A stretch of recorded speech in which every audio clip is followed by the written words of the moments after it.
editing passages. So editing passage involves many things. This is one exercise in public examination where students are tested their thoroughness in every detail, every aspect of English grammar. So what are tested? What items are given in the examination in editing passages? So students are tested whether they have the ability to use tense structures and their usage well. It includes subject and verb agreement as well. And the next one is articles. Editing passages can include one or two questions based on articles, a, and, the, and no article. And the next one is prepositions and verb forms, especially irregular verbs. And then degrees of comparison, so positive, comparative, superlative degrees, and question tags. And then voice, active voice and passive voice. Students must be able to distinguish between active voice and passive voice, and they should know the structures so that they can identify the errors. And reported speech, direct speech and indirect speech. So if they know how direct speech works and then how indirect speech works, they can identify the errors and then correct them. And the next one is gerunds and infinitives. So we'll discuss that later. And the next one is word order. I have tried to include almost all the major elements or major aspects of English grammar that can be tested here in editing passages. So I am trying to cover most of these. I cannot say that I'll cover everything because it's going to take a very lengthy video for us to finish all of these or to cover all of these. So let's get into the details. Before we understand, let's try a passage, one or two passages, and then see how it works, how editing works. Here we have a passage with 4 words underlined. They are marked off A, B, C, D. Now when we have a passage like this in the examination, the first thing that we need to do is read the whole passage twice, or if needed the third time as well, and then identify the tense used in the passage. Okay, we have a passage here. Let me try to read it out for you. Democracy has no respect today. The rules of elections are violating. Money and wine are overflow in floods. The Election Commission suggested reforms, but they are not implemented. The suggestions of the Commission are firm action against the defaults and offenders. It is necessary to reforming the electoral system. Okay, I have read the paragraph only once just to demonstrate, but you try to read 2 or 3 times. Okay, now we have to identify the tense. Let's see. Democracy has no respect. Has, this is present tense. The rules of elections are present tense. Money and wine are present tense. The Election Commission suggested reforms. This is past tense. Suggestions of the Commission are present tense. It is present tense. So if you notice, the only thing that is in the past tense is this sentence. The Election Commission suggested reforms. So all other sentences have present tense. So we can take it this way. The passage is mostly about present. Okay, let's move on and try to identify what's wrong with each of the word, each of the underlined word, and see what is correct.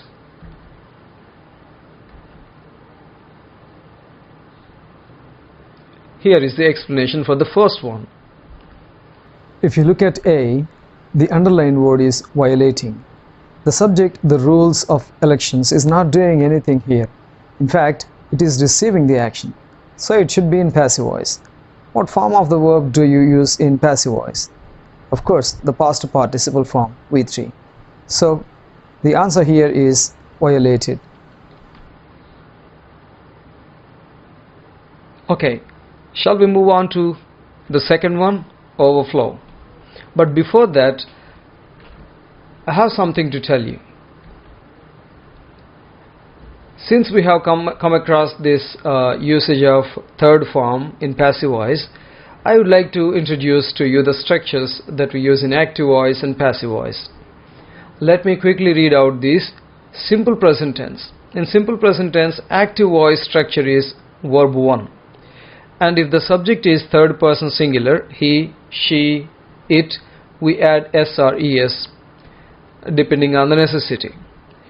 And in passive voice, we use am or is or are plus past participle form, that is verb 3. And in simple past, we use V2 in active voice, and was and were plus verb 3, was or were plus verb 3 in passive voice. Present continuous, active voice structure am, is, are, verb 1 plus ing form, and here in passive voice structure, present continuous, we use am, is, are like we use in simple present tense, but the only thing that is an addition here is being. Because this is continuous tense, being is used in passive voice, plus verb 3. Past continuous tense. In place of am, is, are used in present continuous, we use was and were here. Sorry, this is a typo here. It should be were. W-E-R-E. And was, were plus being plus V3. The only difference here is am, is, are becomes was, were. And present perfect tense, we use have or has plus verb 3. This is perfect tense, present perfect tense, active voice. And in passive voice, we use been. If the subject is plural, we use have. If the subject is singular, we use has, but with an exception. I, first person singular, but we use have. Past perfect tense, we use had plus V3, and been again. If you notice, in present perfect, past perfect, future perfect, in passive voice, we always use been, V3. Future perfect, will or shall have plus V3 in active voice structure, and passive voice, will or shall have been V3. There is no has here, only have. And with modal auxiliary verbs like will, would, shall, should, can, could, may, might, must. So if you have any of these modal verbs, you have to use modal auxiliary verb plus be plus verb 3. For example, I will do it. It will be, will modal verb, be done by me. Okay, let's move on. Now we have worked with violating, and then we have decided that the word violated is the correct one here, passive voice.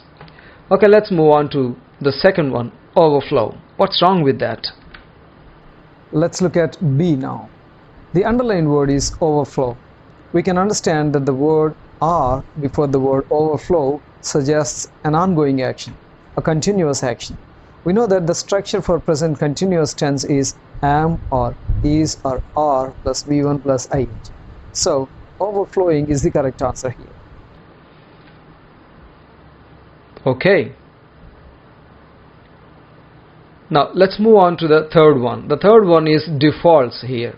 Let's see what's wrong with that. Now look at C. The underlined word is defaults. You can see and defenders there. Offenders are people, so the word should be similar to that. Another noun form of default which describes people is defaulters. That is the answer here, defaulters. Okay, you have to note one thing here. I read it as defenders. It should be corrected. It should be read as offenders. I'm sorry about that. Let's look at the next one. Reforming. What's wrong here and why is it wrong? Okay, let's do the last one here, that is D. The underlined word here is reforming. If you notice, the word occurs after to. To usually takes verb 1 after it. The structure is called to plus infinitive. There are occasions when you need to use an ing form which is called gerund. But Here, reform is the answer, is the right word. Okay, we have come across something like gerunds and infinitives. Okay, let's see what they are. Here is a table showing all those things. Let's see how some verbs can be used in their ing form, and then some verbs are used in its infinitive form or in their infinitive form. For example, agree. You cannot say I agree doing it, or you cannot say she agreed helping us. No, you can't say that. You have to say she agreed to help us. So you cannot have a gerund v1 plus ing immediately after agreed. So keep. She kept watching TV. We cannot say she kept to watch TV. 2 plus infinitive is not possible here. Miss. She misses being with her family. You can't say she misses to be with her family. No, we don't say that. Promise. Promise. After promise, gerund cannot be used here. They promised to come here. You can't say they promised coming here. Finish. She finished cooking lunch. But you can't say she finished to cook lunch. This is wrong. So this is okay. Decide. We can't say we have decided leaving him. No, that sounds awkward. We have decided to leave him. Deny. He denied committing the crime. This is correct. We cannot say he denied to commit the crime. That's a different meaning then. Now look at this phrasal verb, look forward to, phrasal verb. Now after I look forward to or look forward to, this phrasal verb, we always use a noun or a noun phrase or a gerund like this, ing form. For example, you can say I look forward to tomorrow's match. Tomorrow's match is a noun phrase. Or I look forward to watching tomorrow's match. Watching, ing form. I look forward to meeting them. Okay, this is just to give an idea about what verbs take gerund after them and what verbs take to infinitive after them. This is not the complete list. This is just for an example. So you have to find them on the internet or in your books and then try to understand how these things work. Okay, let's move on. I have passage number 2 here. Let's work with these two. Let me read this out. Veena was the cleverer girl in the class. Radha, her classmate, could studied well but could not score more marks than Veena. Excuse me here. Could not score more marks than Veena. So she decided to work long than Veena. On the day of the exam, she completed her paper in less time and found Veena still doing the exam. She went to home more disappointed. Okay, here 2 should be underlined too. Okay, just like we did with the first passage, we have to follow these instructions. Read the passage 2 or 3 times and then identify the tense. Look at the tense here. Was, past tense. Could, past tense. Could, past tense. Decided, past tense. Completed, past tense. Founded, we'll decide whether that is right or wrong, but that is in past tense. Went, past tense.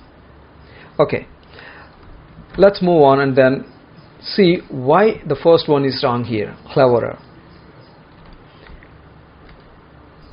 Take a look at A. The underlined word is clever, which is the comparative form of clever. But Veena is not compared to anyone specifically here. Here she is compared to all the girls in the class, and she is better than all of them. In this case, we have to use the superlative degree. Clever, cleverer, cleverest. The answer is cleverest. Okay, I think you have understood. Let's move on and then see the second one. Studied. What's wrong? Now look at B. The underlined word here is studied. This word is used after could here. The rule about modal verbs like will, would, shall, should, can, could, may, might, must is this: they have verb 1 after them. If the modal verb has be after them, any modal verb, we have to use we three because that becomes the passive form then. Okay, let's move on to the third one. The word is long. Let's look at C now. The underlined word here is long. The word that comes after it is than. It is a clear indication that the adjective long should be used here in comparative degree. Long, longer, longest. The comparative form is longer. That is the answer here. Okay, longer than, Veena. Now let's do the last one here. Home. Home. Actually, to home should be underlined. And the final one now, D. The rule says that we should not use to right before the word home. It is probably because the word home carries a sense of an adverb here. We don't usually use that before home. So here the answer is the word home without to. Okay, let's look at something different here. Articles. We have done, we are done with the passages, and then now let's look at how to use articles. Use a before a singular countable noun that begins with a consonant sound, like a grammarian, g, that is consonant sound. This is singular. We can count one grammarian, two grammarians, so countable, and that's a noun. So we can use a because that begins with a consonant sound. A soldier, a farmer. Use an before a singular countable noun that begins with a vowel sound. Vowel sound, look at this here, an R. Here H is silent. An R. An igloo, E, vowel sound. An MLA. But if you say member of legislative assembly, you have to use a there. When we say member, that's consonant. But when we say MLA, that's vowel sound. So an MLA. Now look at this here. Courage plays an important role in a game of boxing. The courage shown by the young boxer was admirable. Now here, look at this here. Courage is an abstract noun and we don't use the before that. But here, the same courage, the is used. The reason is this.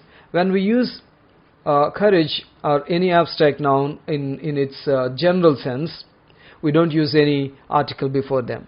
But when we talk about something specific, courage or any quality shown by a particular person specifically, we use the. So we have an exercise here. So look at this here. Let me read this out and you try to find what's wrong with each underlined word. Once there was an king in India. He had 5 children. They were lazy fellows. The king's wife had an unusual desire. She wanted her first son to be an emperor. But the king did not like an idea. There was an dispute between them and the king finally decided to go to Himalayas. Okay, you can pause the video for a moment. Think of the answers. Okay. Here are the answers. Once there was a king in India, because king is singular, countable, and it begins with k, consonant sound. A is appropriate here. He had 5 children. They were, I think in the question A, lazy fellows is given, but A is incorrect here because the word fellows is plural and we don't use a or an before plural nouns. Next, the king's wife had, I think I gave a unusual desire. Now unusual, it begins with vowel sound and desire is singular, countable. So an unusual desire. She wanted her first son to be a emperor is given in the question, but an emperor because emperor begins with vowel sound eh. But the king did not like. But here we can't use an idea or a idea because we are talking about the idea that somebody mentioned earlier. Now the idea was, this one, a desire. The king's wife had an unusual desire and she wanted her first son to be an emperor. This is the idea of the king's wife. But he did not like the idea. Since we have already discussed the idea earlier, we are using that idea again, we use definite article the here. There was a dispute, not an dispute, because it begins with consonant sound, and the king decided to go to the Himalayas. Before mountain ranges and then these mountains, we use the Himalayas.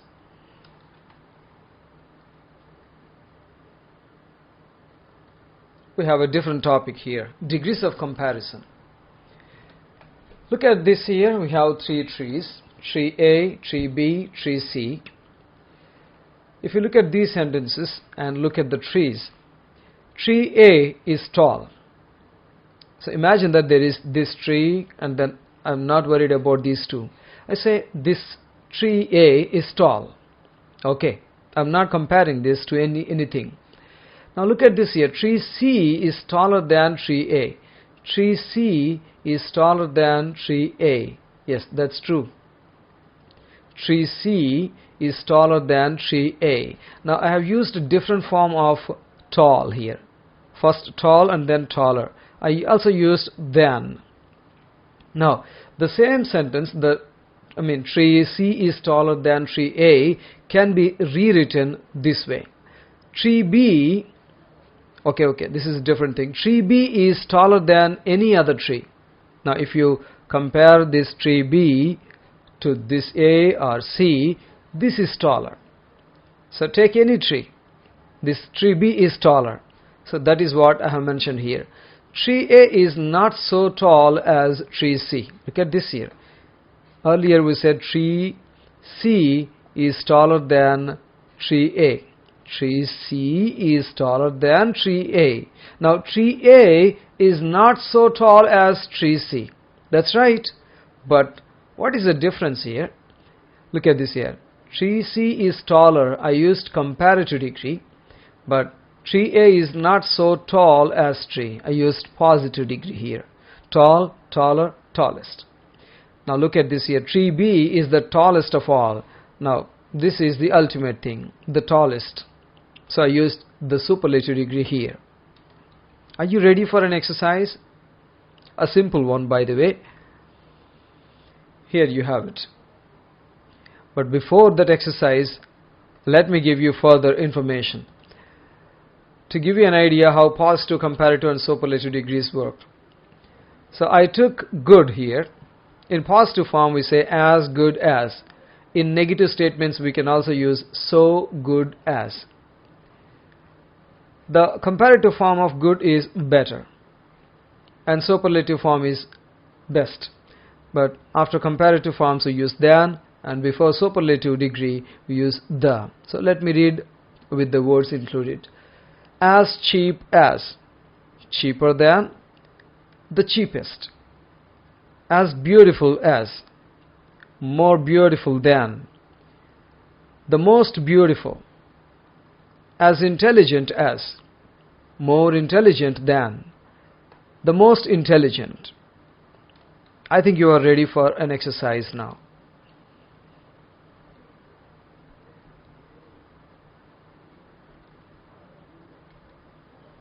Okay, pause the video for a moment and try to think what's wrong with each sentence.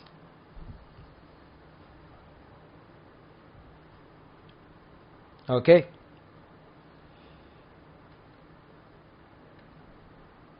Here are the answers. Everybody knows that Suma is smarter than any other anchor. Now we have the indicator than here. That's in comparative form. So the word smart should be in comparative form. Smart, smarter, smartest. Comparative form is smarter. My father is more taller than my mother. That is a given one. See here, this is redundant. Taller is already there. It is already in comparative form. Tall, taller, tallest. And using this does not sound like a good idea. My father is taller than my mother. Harder you work, better your results will be. That's a given question. But you need to use the here. This is what we call parallel comparison. So if something goes up, something else goes up. If something goes down, something goes down. Or if something goes up, something comes down. If something comes down, something goes up. It's either directly proportional or indirectly proportional. You might have heard this, the higher you climb, the colder it gets. The less the luggage is, the more comfortable the journey is. In the same way, the harder you work, the better your results will be, or result will be. Hope you have understood this well. Shall we move on to the next topic? This is no sooner than, scarcely, hardly, when. We heard the bell, we ran out. This is the pair of sentences, and you need to combine two sentences here. By the way, let me remind you that such questions, like this, are not given in the examination in editing. In editing, this is different. But why have I given this here, this type of exercise or this type of information? So if you know how these sentences work, you'll be able to identify errors in sentences. Okay, look at this here. No sooner can be in two forms. No sooner had we heard the bell than we ran out. Look at this here. This is called inversion. Whenever we start a sentence with a negative sounding word or phrase like no sooner, scarcely, hardly, we use inversion. I mean, the immediate sentence or the immediate clause changes to a question form. So helping verb comes to the beginning, and then the subject, and then the remaining verb, main verb. So had plus V3, past to perfect tense, and this one is important. It's not then, it's than. No sooner than. It's like sooner than, sooner than. You can also try it this way, especially when you have two past sentences. No sooner did we hear. Notice the change here. Did, V1.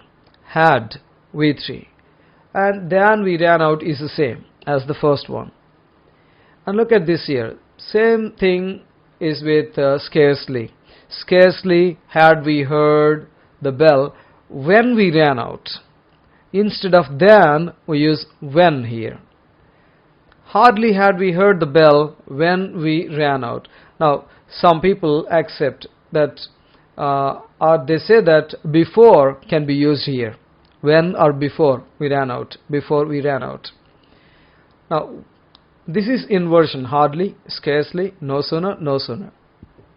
What if you want to use scarcely or hardly in a regular way, without inversion? It does not carry much force, but it can be used this way. We had scarcely arrived at home when it started raining. This is stronger than this, because it has inversion. Okay, try an exercise now. Let me read these questions. No sooner did the minister begin his speech than the people started laughing. They had hardly reached the stadium than Kohli scored his century. No sooner she finished her work than she went out to play. What's wrong with these? Find out. Pause the video for a moment. Are you ready? Okay. We used began in the question. See here, the keyword here is did. In combination with did, we use V1. No sooner did the minister begin his speech than the people started laughing. You can also use had the minister begun. Because did is already there, I used begin here.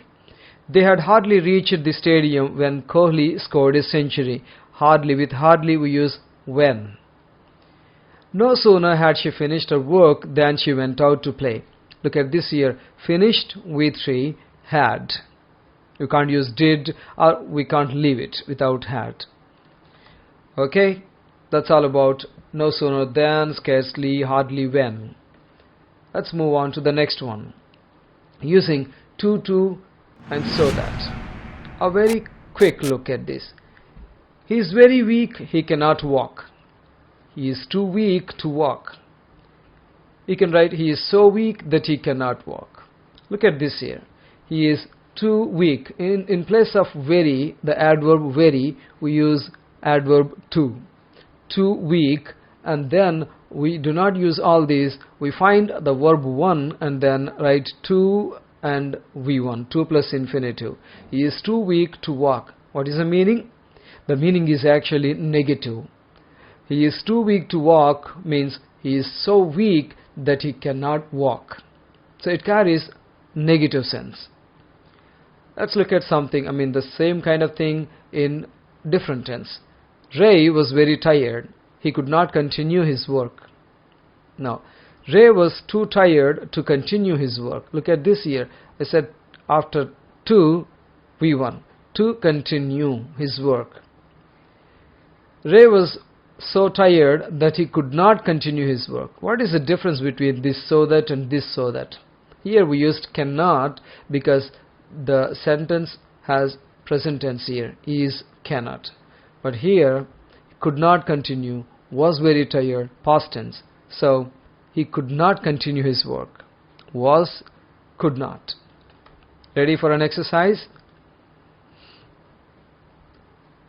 A very simple one. Last Thursday, we went on a picnic to a nearby holiday spot. The place was too crowded that we could not stay there for long. We had our breakfast and then returned.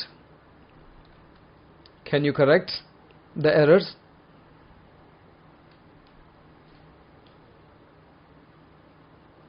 Okay. Here are the answers. Actually, is the answer. There is only one. Last Thursday, we went on a picnic to a nearby holiday spot. The place was so crowded that we could not stay there. Since we already have this clause that we could not stay, we only need to add so here.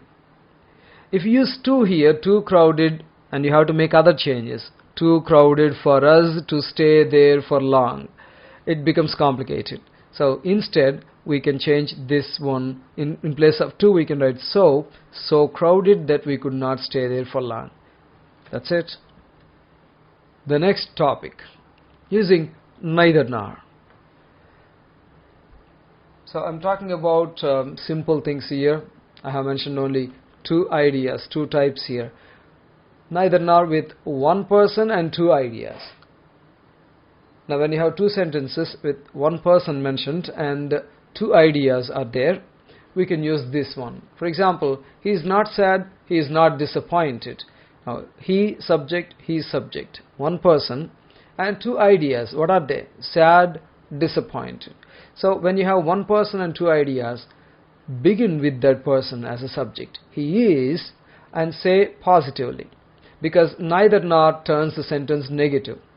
Use the remaining part in a positive way. He is neither first idea nor the second idea. He is neither sad nor disappointed.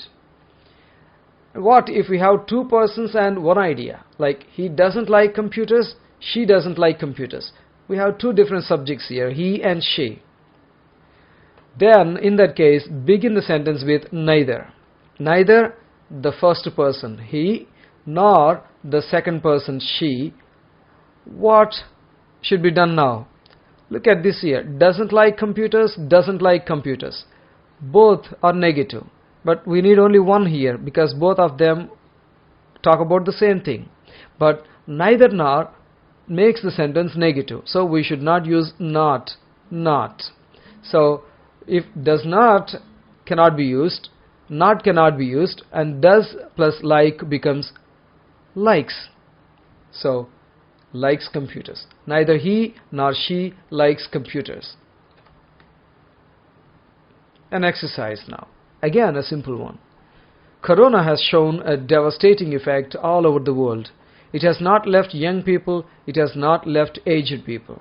Now how do you replace this sentence with neither nor sentence? Try it now. Pause the video for a moment. Okay, here is the answer. Corona has shown a devastating effect all over the world. It has left neither young people nor the old ones. Look at this here. I have used positive part here. It has left. Because neither nor makes the sentence negative. Neither the first idea, young people, nor the second idea, the old ones. It means the old people. So I have already used people here, so I used ones here. There's no problem with even if you use people here. Okay. Let's look at a few words like verbs and adjectives that follow or that take certain prepositions. Most of the times they are like standard ones. So if you learn them, you can identify the errors related to prepositions that some words take after them, and you can correct them easily. This is not a complete list, let me tell you. So I have taken a few words from the textbook, 10th class textbook, and then some other ones. Let me try to give you. Suffer from. So we always have a tendency to say suffer with because we have mother tongue influence. Suffer is followed by from. Suffer from. Try to say these as many times as possible. Otherwise, try to use them in your daily conversation. That is the only thing that you can get used to these things easily. Accustomed to. And same is the case with the opposite word, unaccustomed to. Afraid of. Argue with. Dedicate to. Shocked at. Terrified of. Fond of. Loyal to. Similar to. Shout at. Listen to. Result in. Depend on. Dream of. Refer to. Belong to. Good at, bad at. Jealous of. Agree with somebody. Look at this here. Agree can be followed by with, to, and on. Agree with somebody. So you can say, I agree with you. You is somebody. I agree to your proposal. To your proposal. And what about the next one? Agree on a point. I agree on her point. Or I agree on the point she has made. Addicted to. He has addicted to gambling. Anxious about. Attached to. Based on. Believe in. Burst has actually two prepositions coming after them, but they have different meanings. Burst out laughing. So to start laughing suddenly, especially aloud. Burst out laughing. Burst into tears. To start crying suddenly. Burst into tears. Capable of. Compete with. Congratulate on. Consist of. Contrary to. Comply with. Desire of. Sorry, it should be desire for. Desire for. Most common one is desire for. Take for here. Different from. Dispose of. Escape from. Famous for. Guilty of. Heir to. H is silent here. Heir to. She is an heir to the property. Okay, that's all for now in this video. I have tried to cover the most important topics because the video turns out to be a lengthy one if I try to include everything here. Hope you have liked this video. Thank you very much for watching. If you have really liked this video and you think this is really useful to you, please like, share it and subscribe to the channel if you haven't already. See you in the next video. Thank you.